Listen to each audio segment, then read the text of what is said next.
स्वागत, आप देख रहे हैं कहानी कुर्सी की। मैं हूं सौरभ शर्मा, आपके साथ सारे मेहमान हमारे साथ हैं। हर्षवर्धन त्रिपाठी जी, विजय त्रिवेदी जी, अवधेश कुमार जी, समीर चौगांवकर साहब। अब बात जरा करते हैं मोहन भागवत जी के बयान की। मोहन भागवत जी लंबे, वो तो जहां देते हैं व्याख्यान देते हैं, उनका बहुत लंबा उनका व्याख्यान होता है किसी भी जगह पर जब जाते हैं कार्यक्रम में। अब पुणे में बोल रहे थे, होता क्या है कि उसके बीच में कोई एक ऐसी चीज आ जाती है कि सब लोग उसके मायने तलाशने लगते हैं। भाई ये किसके लिए कह दिया मोहन जी ने, ये किसके लिए कह दिया मोहन जी ने।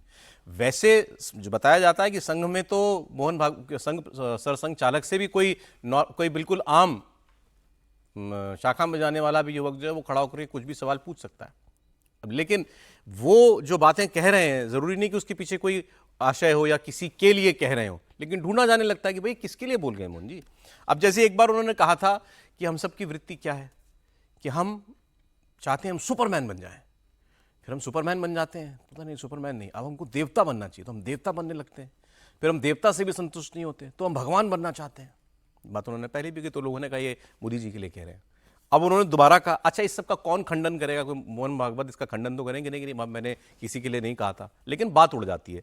अब उन्होंने पुणे में कह दिया, ये घोषणा ना करें कि हम भगवान बन गए हैं, कोई ये ना समझे कि वो भगवान बन गया है, किसमें भगवान है या नहीं ये लोग तय करेंगे। अब फिर वो लोग सोच रहे हैं कि ये किसके लिए कह दिया। अच्छा कोई और कहे ना कहे, कांग्रेस पार्टी तो कहेगी कि ये बातें मोहन भागवत जो हैं ये नरेंद्र मोदी को सुनाने के लिए कह रहे हैं। अब इस पर जयराम रमेश ने क्या लिखा इसी बयान पर जो मैं आपको सुनाऊंगा। उन्होंने कहा 4 जून के बाद से नॉन बायोलॉजिकल प्रधानमंत्री और आरएसएस के बीच संबंधों में गिरावट आ गई है, तनाव बना हुआ है। आरएसएस प्रमुख मोहन भागवत ने परमात्मा के अवतार वाले प्रधानमंत्री के दावे को लेकर उन पर निशाना साधते हुए कहा, हम भगवान बनेंगे या नहीं इसका फैसला लोग करेंगे। वो कहेंगे किसी और नहीं, सीधा मोदी जी के लिए ही कहा है। अब संघ प्रमुख क्या बोलते हैं, कब बोलते हैं, कार्यक्रमों में क्या कहना है, ये सब कुछ वही तय करते होंगे, उनको तो कोई लिख कर देता नहीं होगा, लेकिन ये बातें हो रही हैं। आप पहले मोहन भागवत जी का बयान सुनिए। देवतुल्य महापुरुष वगैरे म्हणतात तेव्हा मला एक क्षण थांबावं लागतं जरा, कारण मला पक्का माहिती आहे मी काय आहे ते.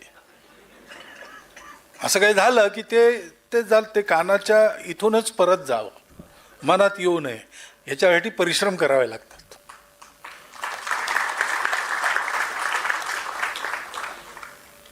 ते त्याच्यापासून वाचलं पाहिजे. आणि म्हणून आपलं जीवन जितकं चांगलं करता येईल तितकं करावं. म्हणजे चमकू नये कोणी असं मी म्हणत नाही, प्रत्येकाने देवभात झालं पाहिजे. परंतु देव आपण झालो की नाही हे लोक ठरवतील. आपण मी देव झालो असं मानू नये. हा जो आदर्श आहे, हा आदर्श भैयांच्या रूपाने आपल्या समोर आहे. अब जो लोग इसको मोदी जी से जोड़ रहे हैं उसका कॉन्टेक्स्ट ये है कि चुनाव के प्रचार में नरेंद्र मोदी जी ने एक वाक्य कह दिया था। उन्होंने कहा था कि मुझे नहीं लगता कि मैं बायोलॉजिकली पैदा हुआ हूं। उन्होंने कहा कि मुझे ऐसा लगता है मुझे ईश्वर ने कुछ काम करने के लिए भेजा है। मेरे मन में यही बात आती है कि मुझे भगवान ने भेजा है कोई खास काम धरती पर जाकर करने के लिए और सेवा करने के लिए। उसको पकड़ लिया कांग्रेस पार्टी ने, इसीलिए वो बार बार उनको नॉन बायोलॉजिकल प्रधानमंत्री कहती है। सर अब ये क्या मोदी जी के लिए कह रहे थे? नहीं, देखिए ऐसा है कि पहले तो ये कार्यक्रम जो था वो जो मणिपुर के समाज सेवी हुए शंकर दिनकर केन, उनकी शताब्दी समारोह था। उनकी शताब्दी में वो बोल रहे थे और उसमें बताया कि कैसे उस समय 1971 के आसपास उन्होंने वहाँ के लोगों को महाराष्ट्र ला करके शिक्षा दी, स्कूलें बनवाए। तो उसी संदर्भ में था कि हम अपने को मान लेते हैं, हमको नहीं मानना है, लोगों को कब मानने दीजिए ना, और अपने बारे में बता रहे हैं। देखिए ये जो हमारे देश में एक नैरेटिव चलता है ना कि वो जो कुछ बोल रहे हैं वो मोदी जी के लिए ही बोलेंगे। अगर मोदी जी के लिए बोलेंगे तो विपक्ष को छोड़ देंगे क्या? जो उनका अपना है, जिससे संगठन के संबंध है, जिसको कुछ कह सकते हैं, उसके लिए तो सार्वजनिक आलोचना करेंगे, और जो विपक्ष दिन रात बोलता रहता है उसके बारे में तो कुछ बोलेंगे ही नहीं। तो ये तो फिर वो अगर बोलते हैं कि देश का नेतृत्व कैसा होना चाहिए तो सबके लिए होता है, इंक्लूडिंग मोदी जी भी होगा, वो विपक्ष भी होगा, होना भी चाहिए। कांग्रेस कह रही है कि ये घोषणा तो केवल मोदी जी ने की थी ना कि मैं मानव नहीं हूं। ये इन्होंने इस समय जो कार्यक्रम में कहा है कि अगर मुझे कोई कहता है, शंकर केन के बारे में कहा कि ईश्वर के अवतार है, उनको माना जाता है, तो लोग कहें लेकिन जब मेरे को कोई कहने आएगा तो मुझे तो मानना है कि मैं क्या हूं। इसमें कोई मतलब ना ढूंढा जाए। नहीं, मतलब आप ढूंढ सकते हैं, वो देश के लिए एक मैसेज होता है। मतलब है कि हम सब लोगों के अंदर अगर ये अहंग पैदा होता है कुछ करने से कि हमने ये कर दिया है, लोग हमको ये कह रहे हैं, हमारी इतनी लोकप्रियता हो गई है, तो उससे अपने को बचने की जरूरत है। पिछली बार भी जो कार्यक्रम में उन्होंने कहा, तो वो कबीर दास जी को, जो वहां एक महाराज जी थे, उन्होंने कहा था कि सेवक वो होता है जो लिप्त नहीं होता है, जिसमें अहंकार नहीं होता है, अहंकार नहीं। वो उन्होंने कहा कि सत्यव्रत महाराज जी ने अभी ये बात हमको बताई कबीर दास जी की, वो पंक्ति थी उसमें, उसको तो हटा दिया आपने। और तृतीय वो कहिए तो पढ़ देता कुछ हूं। नहीं हटाया सर, वो तो पूरा सुनाया ना क्या बोले थे। अब छोड़े ये सब बहस ही खत्म कर देते हैं। विजय जी मोदी जी को भी जानते हैं, संघ पे किताब भी लिख चुके हैं, दोनों सब पता है। देखिए, कांग्रेस के लिए यदि वो इन्फ्लुएंस निकाल रहे तो इसमें कोई आपत्ति वाली बात या कोई अचरज वाली बात नहीं होनी चाहिए कि कांग्रेस इस पर चर्चा कर सकती है। लेकिन संघ को देखिए, और जो बात मोहन भागवत जी कह रहे हैं वो एक इन्फ्लुएंस किसी भी तरह से निकाले, लेकिन वो बात उन्होंने अपने ऊपर लेकर कही कि मुझे जब देवतुल्य कहते हो आप तो ठीक नहीं होता। लेकिन मैं संघ की एक व्यवस्था की बात बताता हूँ आपको कि संघ के 7 सरसंघ चालक संघ प्रमुख हो चुके हैं, लेकिन जब बाला साहब देवरस तीसरे संघ प्रमुख बने तो उन्होंने कहा कि भाई संघ प्रमुख को परम पूजनीय कहा जाता था। तो उन्होंने कहा कि अब गुरुजी गोलवलकर के बाद और डॉक्टर हिटगेवार जो पहले थे आद्य संघ चालक जिन्हें कहते हैं, तो उन दोनों के बाद संघ में न तो किसी की तस्वीर लगेगी, न किसी को परम पूजनीय कहा जाएगा। और उसके बाद से अब इतने 5 हो गए, लेकिन किसी की फोटो वहां पर तस्वीर संघ के कार्यक्रमों में नहीं लगती, समझे? किसी को हीरो वर्शिप नहीं किसी को हीरो वर्शिप नहीं करते। तो संघ हमेशा ही वो हीरो वर्शिप के खिलाफ है। और एक जनरल बात वो सबके लिए तो कह रहे वही हैं। तो बात है ना, हीरो वर्शिप किसकी हो रही है हमारे देश में? वो तो खुद कह रहे हैं ना कि देखिए जनता सर, इसमें इसको थोड़ा सा मतलब एक तो ये कि कोई भी जो हिंदू विचार को मानने वाला है वो मानता है कि हर मनुष्य मात्र में देवत्व का अंश होता है। इसको बहुत स्पष्टता से और बार बार ये कहा भी जाता है। लेकिन वो देवत्व का अंश इतना प्रभावी हो जाए कि सामने वाले लोग आपको देवता के तौर पर देवतुल्य स्वीकार करें, ये समाज तय करता है। भारतीय जनता पार्टी अपने कार्यकर्ता को देवतुल्य कार्यकर्ता कहती है, और कोई पार्टी अपने कार्यकर्ता को देवतुल्य नहीं कहती, नेता नहीं कहता। यहां वो अपनी पार्टी के कार्यकर्ता को कहते हैं। भागवत जी जो कह रहे हैं, क्योंकि राष्ट्रीय स्वयंसेवक संघ के सरसंघ चालक हैं, कई बार ये बात आती है, लगातार उनको प्रबोधन में ये करना है कि स्वयं सेवक विशेष करके इस स्थिति में न पहुंच जाए कि उसको अहंकार हो जाए। समझ रहे हैं ना? स्वयं सेवक, फिर से दोहरा रहा हूं, स्वयं सेवक कोई इस स्थिति में न पहुंच जाए कि उसको अहंकार आ जाए। अहंकार आए तो उसको सोचना पड़ेगा कि कहां वो जा रहा है। आप सब लोग खबर गिरा रहे हैं, बंदा नहीं आ रहा। नहीं खबर तो बनी हुई है। संघ देखिए, राष्ट्रीय सेवक संघ का क्लियर कहना है कि भाई जो आदमी है वो एक साधारण आदमी के रूप में रहता है। वो अगर कोई महान काम करे उसने, तो उसका मूल्यांकन उसके मरने के 100 साल बाद होना चाहिए। और यही कारण रहा कि संघ ने किसी आदमी को गुरु नहीं माना, अपने भगवत से गुरु माना है।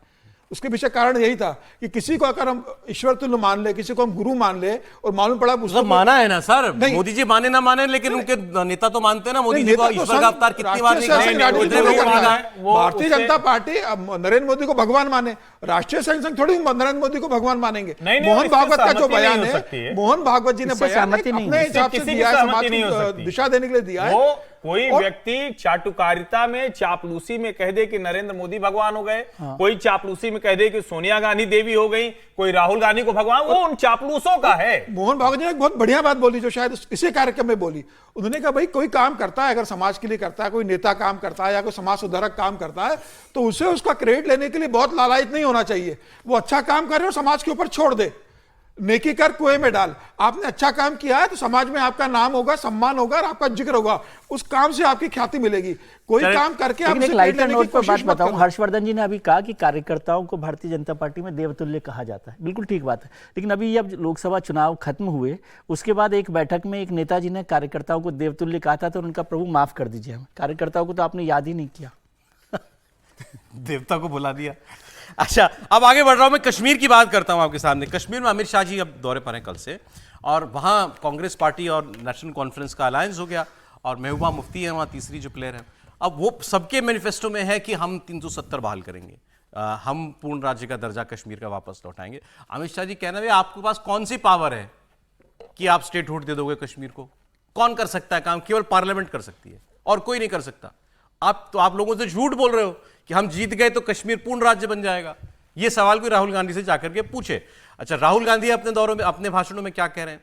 राहुल गांधी कह रहे हैं कि कश्मीर में आपके ऊपर एक राजा को बैठा दिया गया है। एलजी जो है मनोज सिन्हा, वो राजा हैं और आप प्रजा हो। आपके सारे अधिकार छीन लिए गए हैं और वो अधिकार हम लौटाएंगे, कांग्रेस पार्टी लौटाएगी। इसी पर प्रहार कर रहे थे अमित शाह। सुने जरा उनकी बात। जम्मू कश्मीर में कांग्रेस और एनसी फिर से अलग झंडा लाने वाले हैं। आप लाने दोगे? अरे जोर से बोलो, लाने दोगे? 370 एनसी और कांग्रेस फिर से लाना चाहते हैं, लाने दोगे? जोर से बोलो, लाने दोगे? कांग्रेस पार्टी और एनसी गुर्जर, बकरवाल, पहाड़ी, ओबीसी और दलित भाइयों का रिजर्वेशन छीनना चाहती है। आप छीनने दोगे क्या? जोर से बोलो, छीनने दोगे? अरे राहुल बाबा, मेरी बात कान खोल कर सुन लो।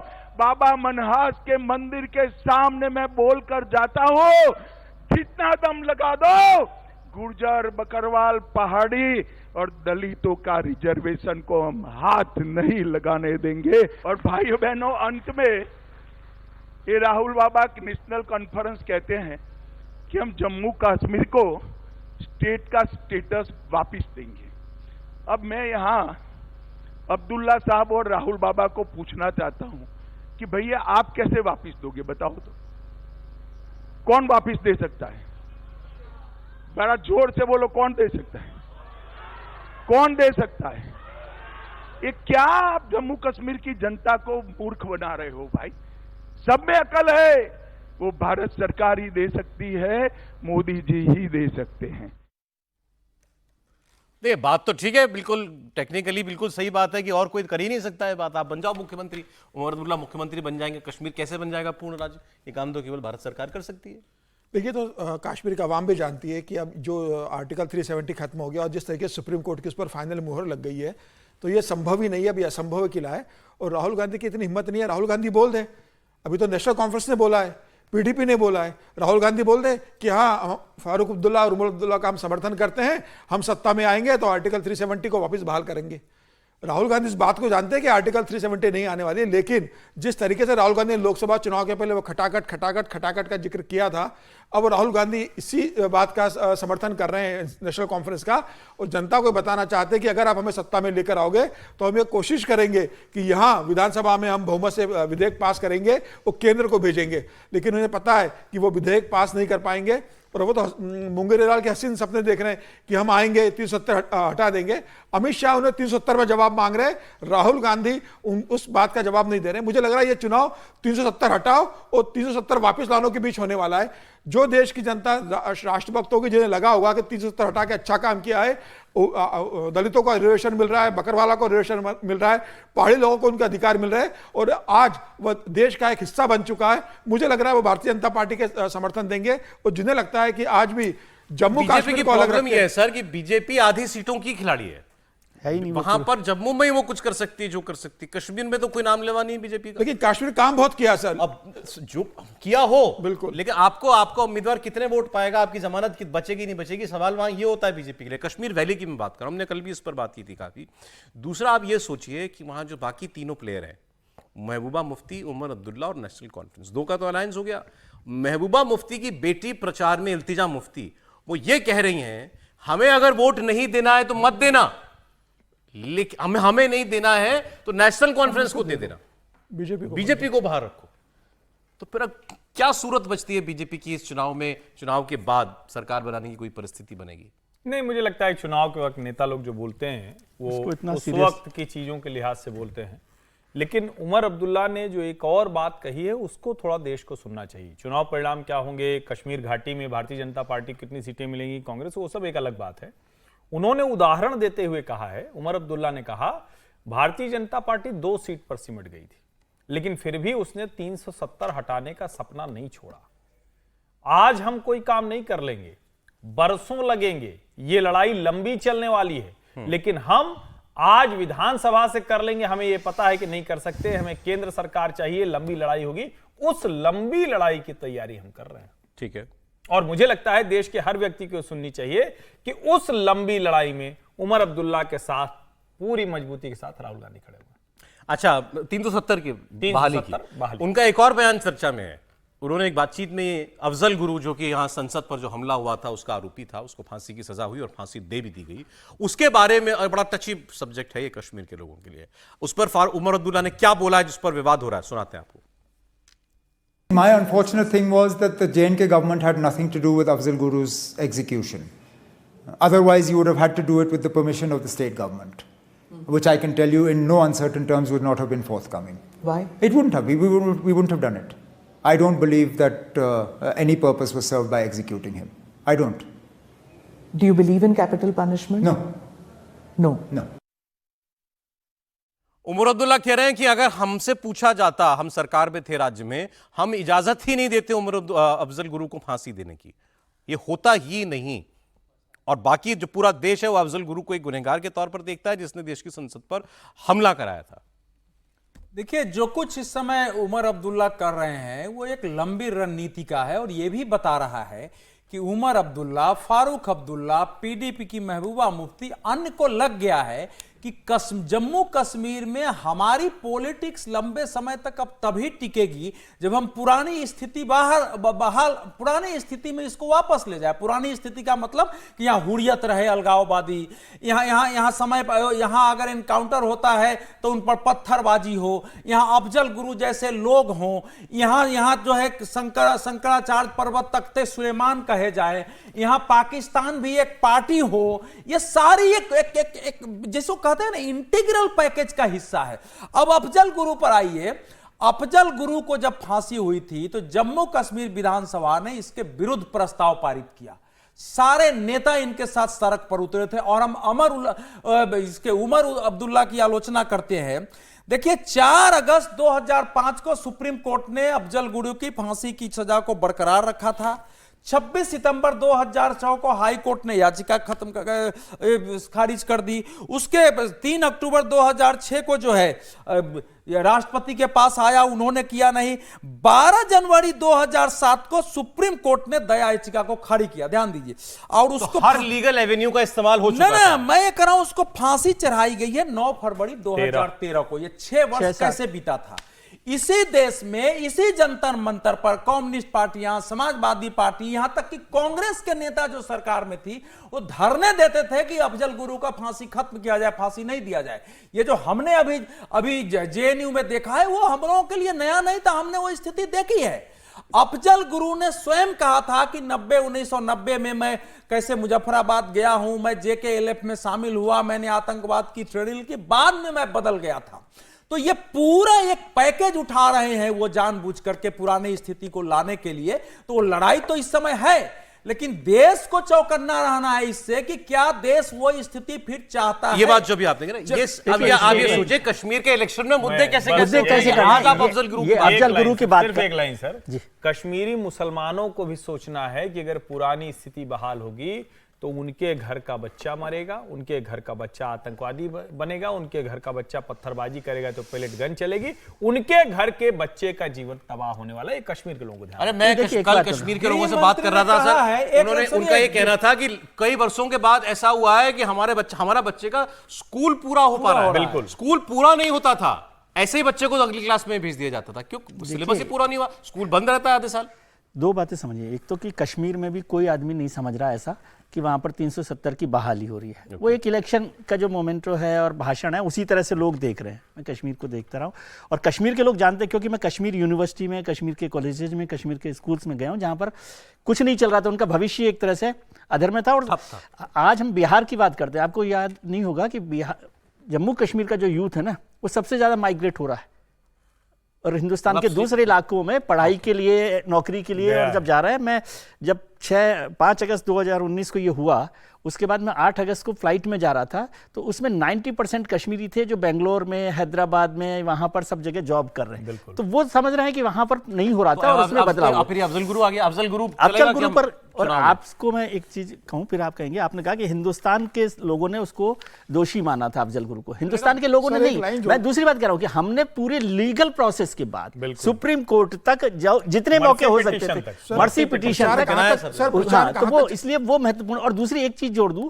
कि मुझे याद आई, फिर से बात, फिर कहेंगे आप IC 814 का हाईजैक, जब IC 814 का हाईजैक हुआ और जब सरकार ने, भारत सरकार ने फैसला किया कि मसूद अजहर को छोड़ना है वहां से, तो फारूक अब्दुल्ला मुख्यमंत्री थे और वो अड़ गए थे कि मैं किसी भी हालत में इसको नहीं छोड़ूंगा। तो फारूक अब्दुल्ला के मसूद अजहर को नहीं छोड़ने से अफजल गुरु को फांसी तक नहीं पहुंचाने का एक बड़ा कंट्राडिक्शन है। बात सिर्फ अफजल गुरु तक नहीं है। कल जम्मू कश्मीर में नेशनल कॉन्फ्रेंस के नेता का बयान आया है कि अगर हम सत्ता में आएंगे तो बुरहान वानी जो हमारे कश्मीर का बेटा है वह फिर शहीद नहीं होगा।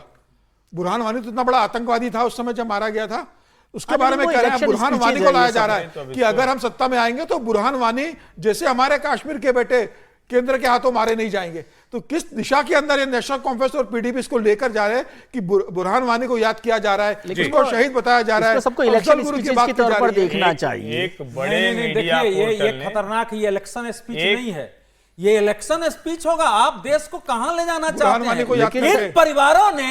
इन परिवारों ने भारत की सरकारों को इसी आधार पर ब्लैकमेल किया कि अगर हम नहीं रहेंगे तो यह स्थिति हो जाएगी। हम हैं तभी भारत के साथ है, जम्मू कश्मीर है, इसको ध्वस्त किया गया है। उसको वापस लाने के लिए वो सारी स्थितियां चाहिए ताकि ये फिर से देश को ब्लैकमेल कर सके। मैं ये केवल चुनाव के लिए सब कुछ होता है। समय खत्म हो गया। जरूरी जानकारी है, इस देश के एक बड़े पत्रकार की अगुवाई में चलने वाले मीडिया पोर्टल ने 350 से ज्यादा एक सीरीज की थी, आप लोग भी सर्च कर सकते हैं, कश्मीर आफ्टर बुरहान वानी। उसको चैनल का लाइसेंस नहीं मिला।